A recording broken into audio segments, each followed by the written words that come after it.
Today we're going to look at horizontally launched projectiles as we continue our study on projectile motion.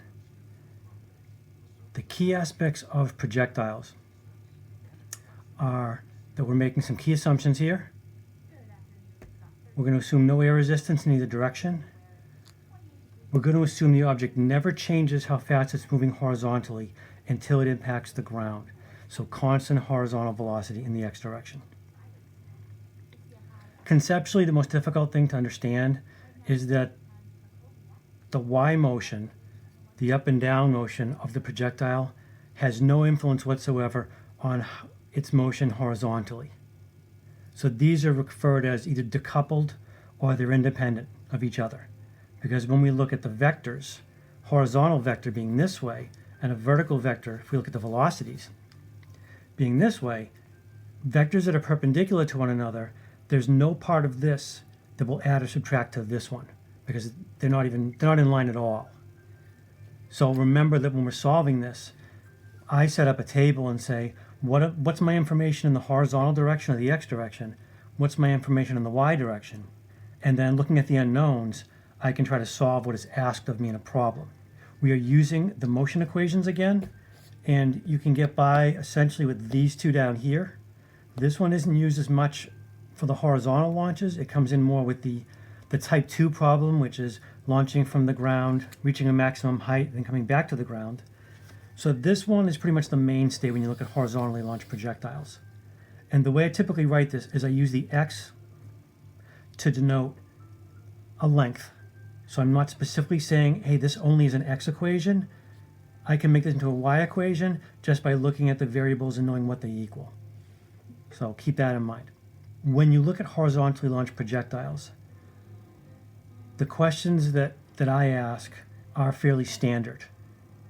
Typically, the big three ways that this can be arranged are if you know these three things, or two out of these three, you can solve for the unknown.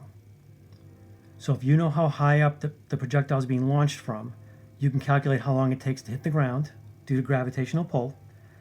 And then if you know the initial velocity, you can figure out where it lands. So you always have to know two out of the three. The key aspect in projectile motion problems typically revolves around finding the time the projectile is in the air, or a portion thereof. And depending on what you know, it'll determine whether you're going to solve for time with the information that's in the horizontal direction or the vertical. And we're going to look at different cases of that. What I'd like to start with is, this is the basic setup. Just remember, any horizontally launched projectile is only going to have velocity in the horizontal direction.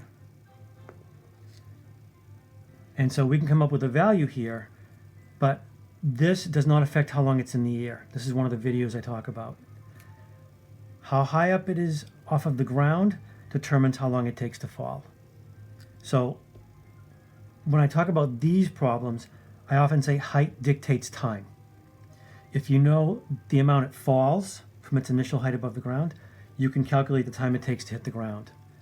So all of these are launched from a distance above the ground. That's the only way you can get this thing to fall on a parabolic path, is if you're above the ground first. It's got to fall somewhere. You have to give it some height to fall. So if we look at a problem like this, and I say, let's say we take a bowling ball, and we roll this thing off of the cliff here.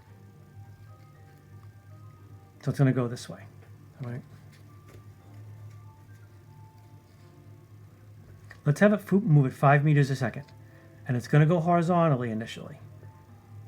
Once it leaves the support of this cliff or whatever this is here, gravitational pull is now the only force acting on it, and it's going to start to pull it downwards. And it's going to make that hallmark parabolic path. If I tell you this thing starts from a height of 20 meters, and I want to know this, I'm going after this guy down here. Where does it land horizontally? Where's its horizontal landing spot? A couple of things you want to look at doing here is, if I have the height, I can find the time. But what I've encouraged people to do is, because we're solving two motion problems in one problem.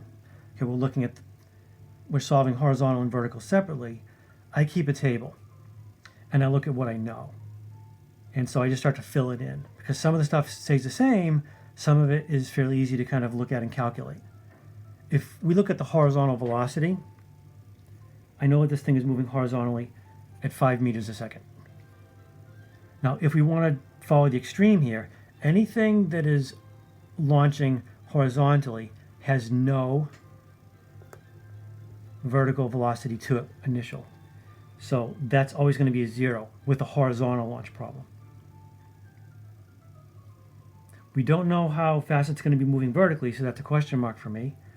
Now, if we assume constant horizontal velocity prior to impact, just before, it's still going to be moving at 5 meters a second.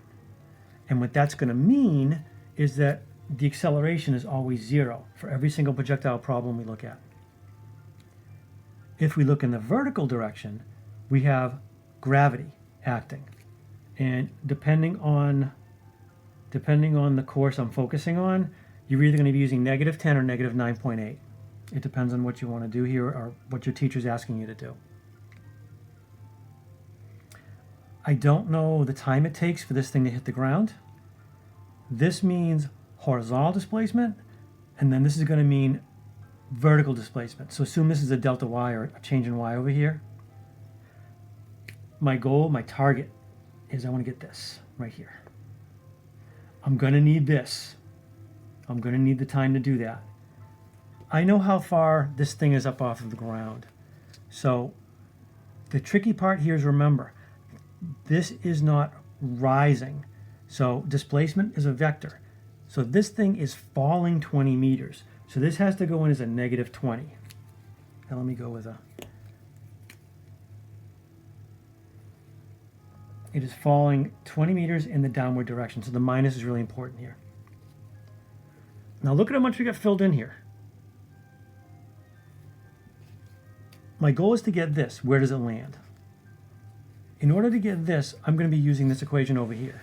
I'm going to be looking at that displacement equation and saying, if I'm going to use this, I need to know time, acceleration, initial velocity, and then I can calculate it.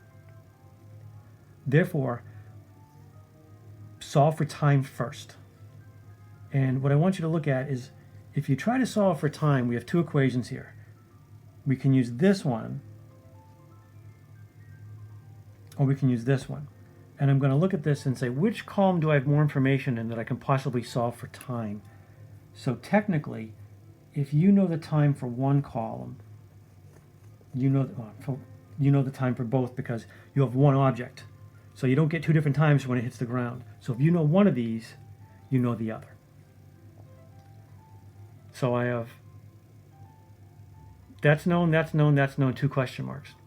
Same amount over here, but what I want you to notice is if we're trying to figure out this, the only equation I can use is this one over here. That's easy. I got the initial velocity, it's 5. I don't know the time. That's not going to help me. Acceleration in the x direction, that's a 0. So this kind of reduces down to a simpler equation, but this is not going to get me anything.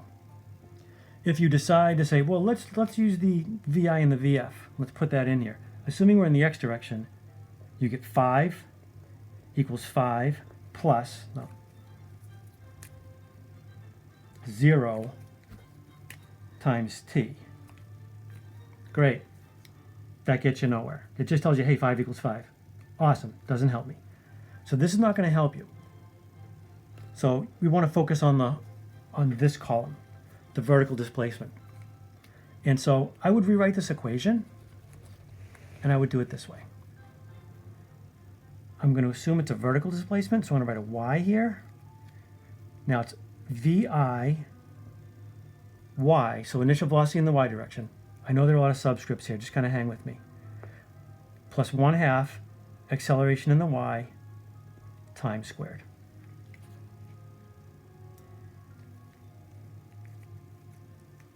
Focus only on the y column. There's my nice piece of flame maple there blocking the x column. I only want to look here. So when I put that in, I'm falling 20 meters. My initial y velocity, oh great, it's a horizontal launch, so it's 0. 1/2 the acceleration in the y direction. Again, I'm going to use -10 for this, but either -10, -9.8, depending on, again, what you're allowed to do in the class. And then t squared. So that's the only thing we don't know. So this, we're going to calculate the time it takes for this thing to fall 20 meters based on the pull of the acceleration of gravity. Minuses are important, so let's take a look why. We have -20 equals -5 time squared. -20 over -5 equals time squared. Take the square root both sides. This is going to be 4. Take the square root of that. You get 2 seconds equals time. So it's going to be in the air for 2 seconds. So 2 and 2. So I use the height or the distance it will fall, the displacement it falls, to calculate the time based on the pull of gravity. Now it's going to get a little easier. I want to figure out the horizontal displacement, how far it travels horizontally. So I'm going to go after this equation right here. Okay, I don't need this anymore, so goodbye. Let's look at the x direction now.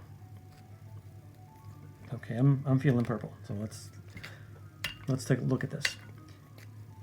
Now, this is already written here, so I'm not going to write it again, but I want you to look at what's going to happen here.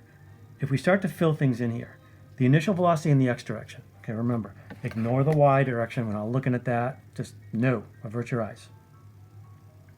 The initial velocity is 5 meters a second.